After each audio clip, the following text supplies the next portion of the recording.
Bonjour chers amis de la RBS 2024. Je vous dis d'abord tout mon regret de n'être pas parmi vous pour vous rencontrer et vous écouter. Ceci dit, je me présente comme un des plus anciens membres de la RBS, mais aussi comme le plus ancien des membres chercheurs de l'IDEO, l'Institut dominicain d'études orientales au Caire, et actuellement encore présent en Égypte. Je pensais peut-être intéressant pour vous de connaître le cheminement qui m'a conduit de l'Iran à l'Égypte, de la littérature persane au Coran et plus précisément à l'analyse rhétorique.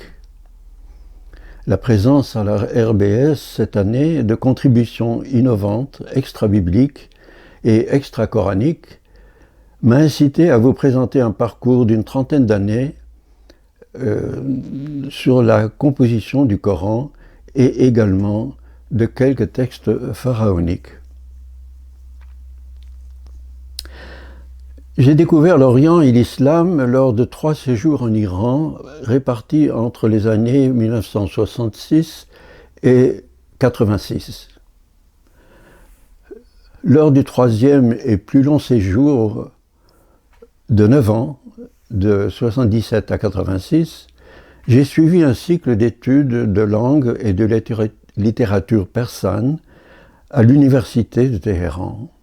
Cycle terminé par une thèse qui portait sur l'analyse structurale du premier recueil de nouvelles au sens de short stories, écrites en persan moderne et publiées en 1922. Je signale cela car mon intérêt pour l'analyse littéraire structurale n'est pas sans relation, vous l'aurez déjà compris, avec l'analyse rhétorique du Coran que je pratiquerai ensuite en Égypte.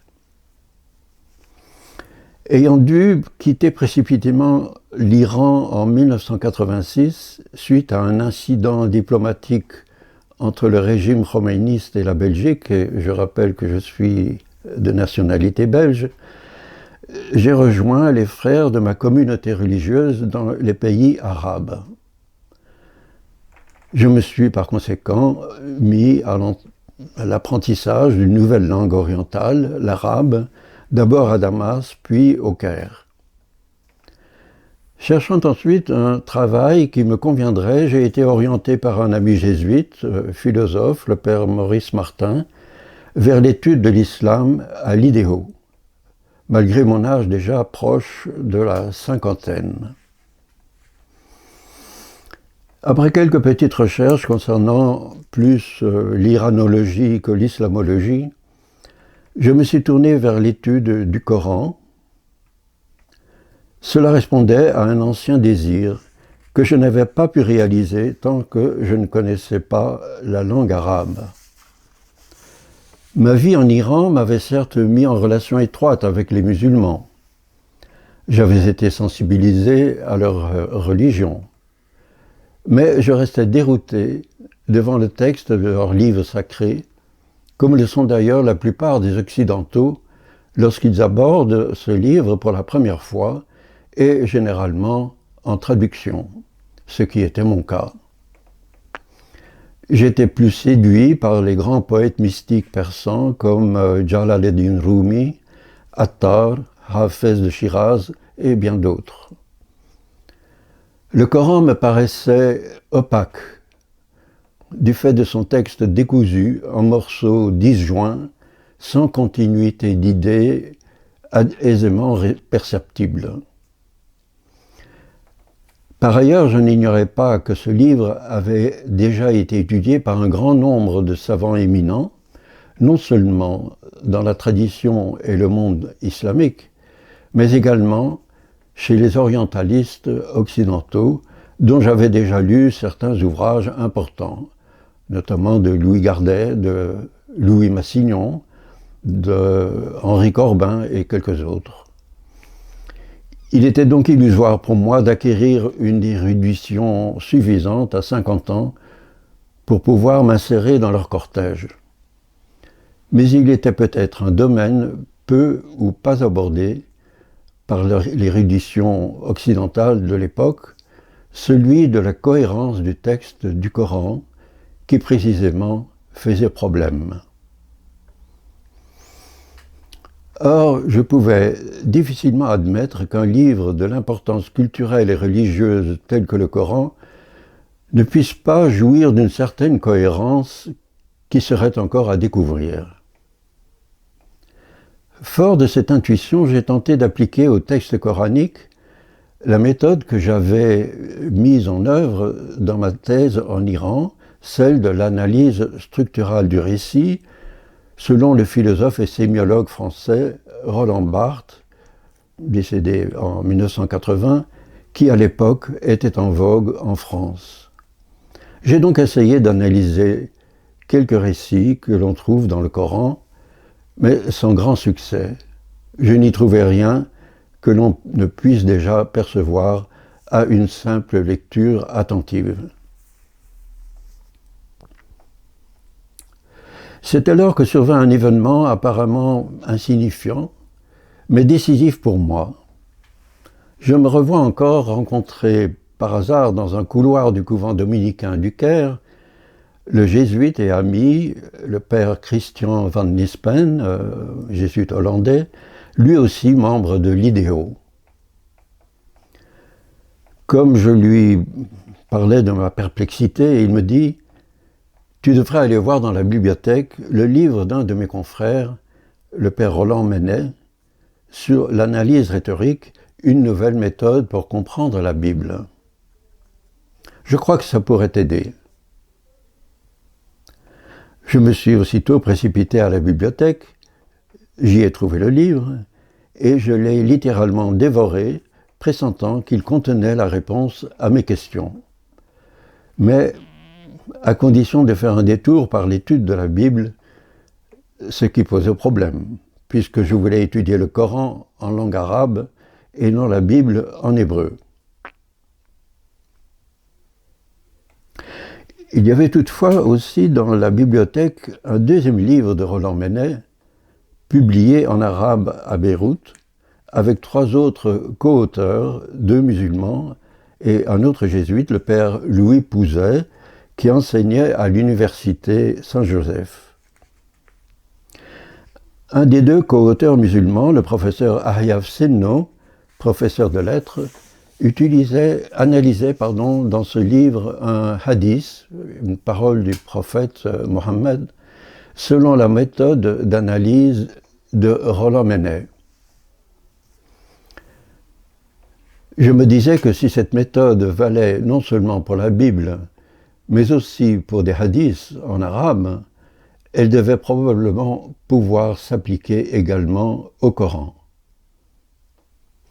Plus tard, ce livre parut en version française, un peu remaniée, sous le titre de « Rhétorique sémitique » aux éditions du Cerf à Paris en 1998. Avec ces instruments, je n'avais plus qu'à me mettre au travail en essayant d'analyser quelques sourates ou passages de sourates selon cette méthode. Avant de poursuivre mon histoire, j'ouvre une parenthèse sur le titre du livre « Rhétorique sémitique ». Je tiens en effet à souligner que je ne suis pas l'inventeur de la rhétorique sémitique, ni en tant que méthode d'analyse littéraire, ni en tant que nom assigné à cette méthode, contrairement à ce que trop de collègues islamologues l'imaginent. C'est Roland Menet qui utilise pour la première fois ce terme dans son livre « L'analyse rhétorique », page 312 très exactement, donc un livre publié en 1989. Le terme y est illustré par l'analyse de 2 petits textes en langue sémitique, l'un en ougaritique, l'autre en akkadien. Roland Menet hésite d'ailleurs entre 2 dénominations. Faut-il parler de rhétorique sémitique ou de rhétorique archaïque? L'anthropologue britannique Mary Douglas, dans un petit livre précieux publié l'année de sa mort, Thinking in Circles, an essay on ring composition, paru en 2007, hésite pareillement entre ces deux appellations pour désigner la forme circulaire qui caractérise les littératures très anciennes du Moyen-Orient. De mon côté, j'ai un peu poursuivi cette recherche dans des textes extra-bibliques et extra-coraniques par l'analyse de textes pharaoniques auxquels j'ai eu accès grâce à un ami égyptologue de l'IFAO, l'Institut français d'archéologie orientale au Caire, le professeur Ivan Koenig, spécialiste des plus anciens papyrus d'Égypte. J'ai publié l'analyse rhétorique de 3 textes magiques dans un article co-signé avec Ivan Koenig et l'une de ses étudiantes, et plus tard, j'ai encore publié une très belle prière de Ramsès II au dieu Amon, son père, qu'il avait sauvé de la bataille de Kadesh contre les Hittites autour de 1274 avant Jésus-Christ. Un texte qu'on trouve sur les pylônes d'entrée de plusieurs grands temples de Haute-Égypte. J'ai d'ailleurs présenté l'analyse de tous ces textes dans les colloques de la RBS en 2009 et 2011. Mais au total, une étude rhétorique des textes de la haute antiquité moyenne-orientale reste encore largement à faire. Avis donc aux amateurs, dont certains sont ici présents aujourd'hui. D'un point de vue islamologique, je suis convaincu de l'intérêt pour la compréhension du Coran de montrer que les sourates ont été composées selon des formes littéraires qui étaient largement utilisées par les scribes de la haute antiquité moyenne-orientale. Ces scribes étaient les intellectuels de l'époque et n'écrivaient pas sans respecter un code d'écriture commun très sophistiqué et très différent de la culture gréco-latine dont nous avons tous hérité. Vous aurez donc compris que je ne suis pas l'inventeur de la rhétorique sémitique, mais seulement son transmetteur vers l'étude du Coran. Je ferme ici ma trop longue parenthèse. Pour revenir à mes études dans l'analyse du Coran, j'ai donc commencé par analyser des sourates de diverses époques, l'époque mécoise ou médinoise, selon les 2 grandes époques de la vie du prophète, et de genres différents, narration, discours, homélie, loi, etc. J'ai envoyé mes premiers essais sous forme d'un long article à Roland Menet, qui ne me connaissait pas encore, et que je ne connaissais qu'à travers son livre lumineux, L'analyse rhétorique. Il a raconté plus tard son étonnement de recevoir un article de 88 pages d'un inconnu qui n'avait même pas suivi ses cours d'exégèse biblique à l'université grégorienne à Rome. Il me fit quelques observations de détail, mais se montra dans l'ensemble surpris et très satisfait. Avec cet encouragement, j'ai cherché un éditeur pour publier l'article et je me suis tout naturellement adressé d'abord au directeur de l'IDEO, le frère dominicain Régis Morlon, en pensant aux midéos, les mélanges de l'IDEO qui paraissent tous les 2 ans. Le frère Régis a fait lire l'article à un ami de l'université de théologie islamique à El Azhar, le professeur Mahmoud Azab, pour s'assurer que l'article ne créerait pas de problème avec la grande institution de l'islam sunnite.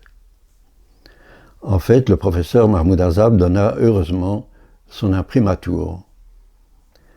C'est ainsi que parut mon premier article sur l'analyse rhétorique du Coran dans le mélange de l'IDEO 22 en 1995. Il y a donc pratiquement 30 ans.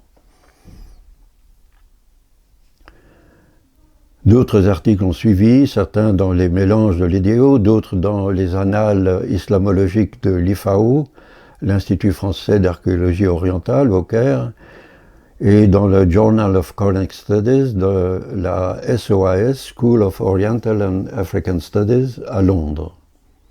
Puis dans Islamo-Christiana, la revue du PISAI, l'Institut pontifical d'études orientales et islamologiques à Rome.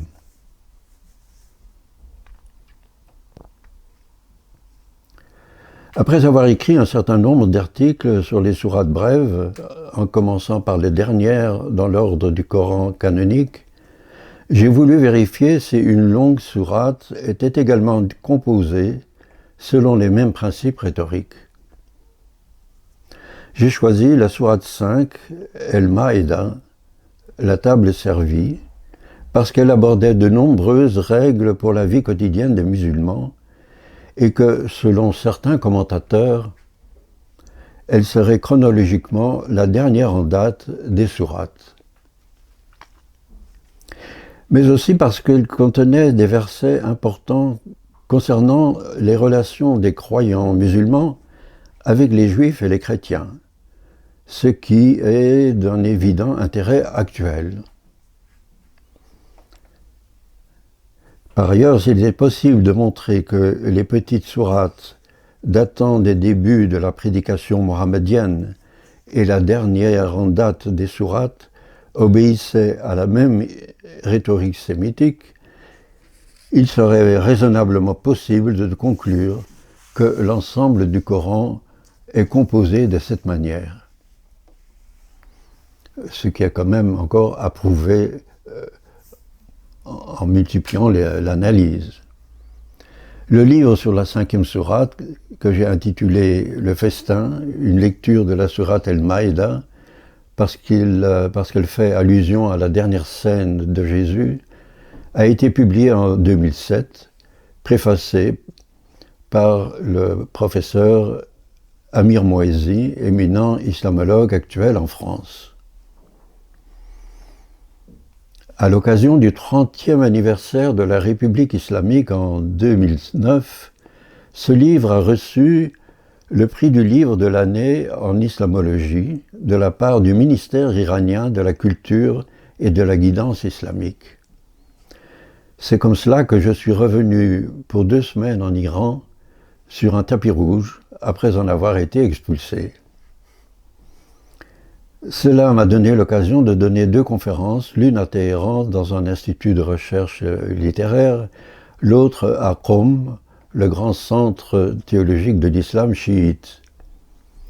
Le petit groupe de participants, professeurs et étudiants doctorants, s'est montré très intéressé. L'un des professeurs, sans doute un ayatollah, voulait même m'inviter à faire un exposé devant son grand auditoire d'étudiants. Mais j'avais déjà mon billet d'avion pour le lendemain.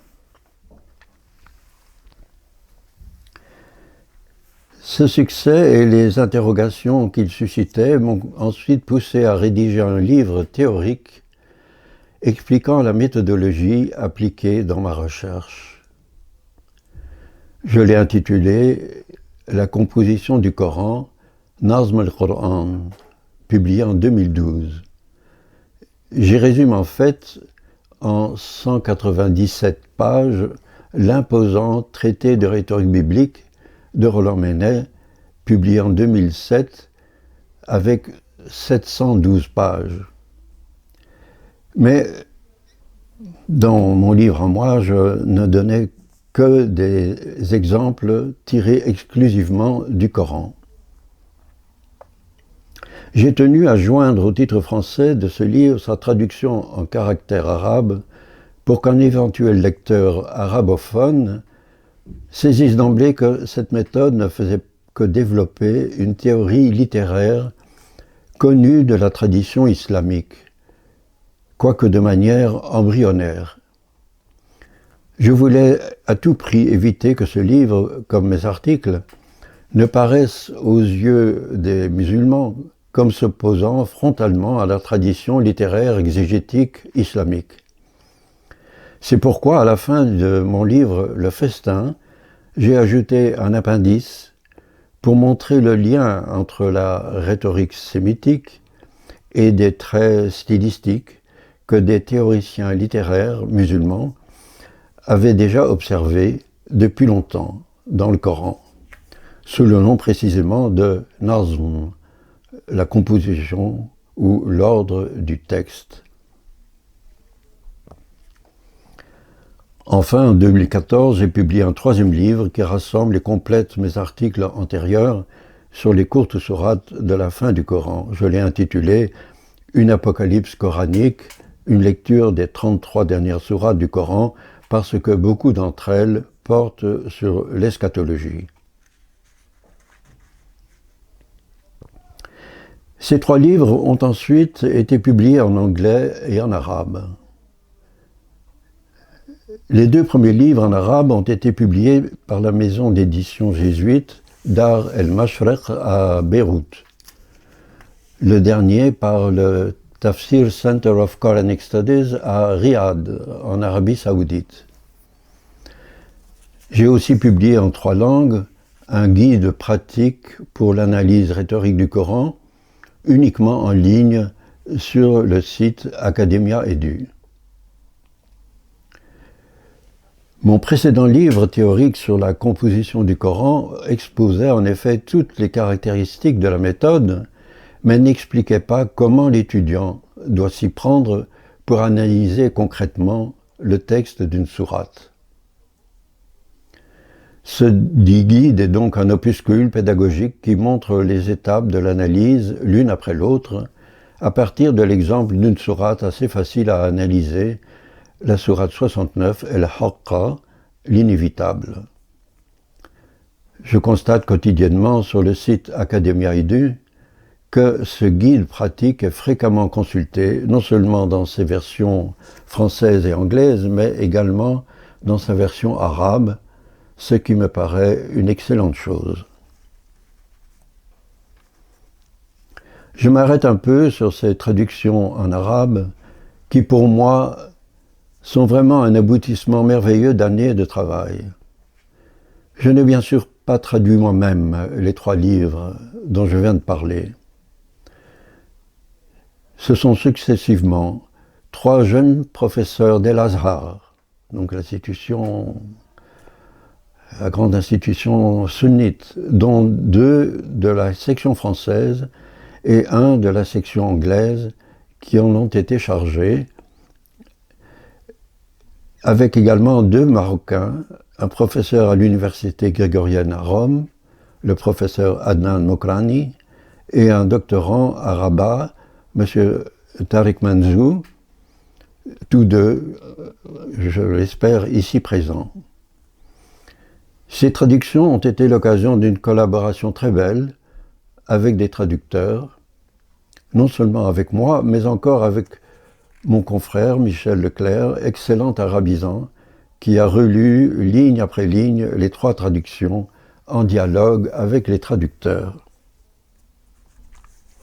À côté de cette activité d'écriture, je suis bien sûr aussi intervenu dans divers colloques et congrès, mais je passe. Je crois particulièrement utile pour la diffusion de la rhétorique sémitique dans le Coran le fait d'avoir mis un certain nombre de publications sur ma page du site internet Academia Edu. Des extraits de mes livres, des articles, le guide pratique. Cela touche des lecteurs dans le monde entier. Certains m'écrivent et discutent avec moi de leurs travaux. Une revue chinoise m'a demandé un article en anglais, mais pas en chinois. Un professeur d'un centre de théologie islamique en Indonésie, M. Ardi Rafiq Asnawi, a écrit des articles en indonésien sur l'analyse rhétorique du Coran. Un doctorant iranien, Mahmoud Maghvand, a fait sa thèse en persan sur ce sujet, à Qom, et en a écrit un excellent résumé dans une revue persane d'études coraniques. Une dame saoudienne, Madame Nadine Al-Sulaimi, a fait un doctorat aux États-Unis sur le même sujet. Elle enseigne à présent la culture islamique à l'université du roi Abdulaziz à Jeddah, en Arabie. J'ai pu la rencontrer lors du colloque de l'ICSA, International Quranic Studies Association, à Tanger. Elle y a présenté à la perfection, en arabe, l'analyse rhétorique d'une sourate que je n'avais pas étudiée. Cela m'a profondément réjoui. Par ailleurs, un Français d'origine marocaine, M. Yanis Warraj, a fait un excellent master avec moi à l'INALCO, l'Institut national des langues et civilisations orientales à Paris, présidé par l'islamologue feu professeur Viviane Komero, donc décédé depuis. Et il envisage, M. Warraj, envisage à présent de faire un doctorat sur l'analyse rhétorique d'un ensemble de 4 sourates. Tout cela manifeste un intérêt certain pour l'analyse rhétorique du Coran chez des intellectuels musulmans. Ils trouvent dans cette méthodologie un instrument moderne qui respecte le texte du Coran tel qu'il est dans sa version canonique et permet d'y découvrir de nouvelles interprétations, éventuellement. J'ai pris le parti dès le départ de ma recherche de prendre le texte du Coran tel qu'il figure dans la version canonique courante, non seulement parce que j'étais incompétent en analyse historico-critique, mais aussi et surtout parce que je ne désirais pas être classé parmi les orientalistes historiens du Coran qui, au lieu de chercher la cohérence du texte, le déconstruisent et en hypothétiques couches rédactionnelles successives. Je ne nie pas, a priori, qu'il puisse y avoir des retouches ou même des interpolations plus ou moins tardives dans le Coran, mais je remarque que même celles-ci, si elles existent, ont été traitées selon les mêmes règles de la rhétorique sémitique, afin de les intégrer au texte supposé plus primitif. Personnellement, je crois que les scribes qui auraient possiblement modifié le texte originel du Coran étaient aussi compétents en matière de règles de composition littéraire que leurs prédécesseurs. En fait, jusqu'à présent, seuls des musulmans, dont quelques convertis à l'islam, ont eu l'audace d'analyser des sourates avec la rhétorique sémitique. Je m'interroge pourquoi les islamologues occidentaux non musulmans s'en abstiennent jusqu'à ce jour. Je pense d'abord que cela tient à l'écrasante domination de la méthode historico-critique dans leur milieu académique. À preuve, l'immense succès du livre encyclopédique récent, Le Coran des historiens. Mais cela peut aussi tenir à la complexité de cette méthode, qui en fait une véritable discipline à part, avec sa technicité qui exige beaucoup de temps dans sa mise en œuvre. La première fois que j'ai exposé ma recherche devant un petit auditoire universitaire à Lyon, un jeune doctorant musulman s'est exclamé « Mais ça, c'est un travail de bénédictin !» Il ne pensait pas si bien dire. Roland Menet avait coutume de donner à ses étudiants la consigne « Jean pressé, s'abstenir ». Par ailleurs, les professeurs Amir Mouezi et Guillaume Di, deux grands islamologues francophones actuels de l'école de la critique historique, dans l'introduction du volume 2 du Coran des historiens, qualifient mes travaux d'approche assez personnelle et purement littéraire. Je dirais personnelle, mon approche l'est assurément, mais elle la devient heureusement de moins en moins. Littéraire, elle l'est certes aussi, et même également linguistique, à en croire deux professeurs de linguistique arabe, musulmane, qui s'y intéressent, l'une algérienne, l'autre égyptienne. Cette dernière est même venue spécialement à Luxor, là où j'habite actuellement, pour en discuter avec moi durant 3 jours. Je vous cite tous ces faits, non pas pour étaler mes succès, mais pour vous informer que l'analyse rhétorique sémitique est à présent très connue dans le milieu des islamologues, qu'ils soient occidentaux ou musulmans, et que l'amorce de l'exploration dans des textes non bibliques et non coraniques ne demande qu'à se développer pour mieux comprendre comment et pourquoi d'anciennes cultures ont composé leurs textes selon cette très ancienne tradition littéraire, aussi respectable que la tradition gréco-latine dont nous avons tous hérité. Je vous remercie.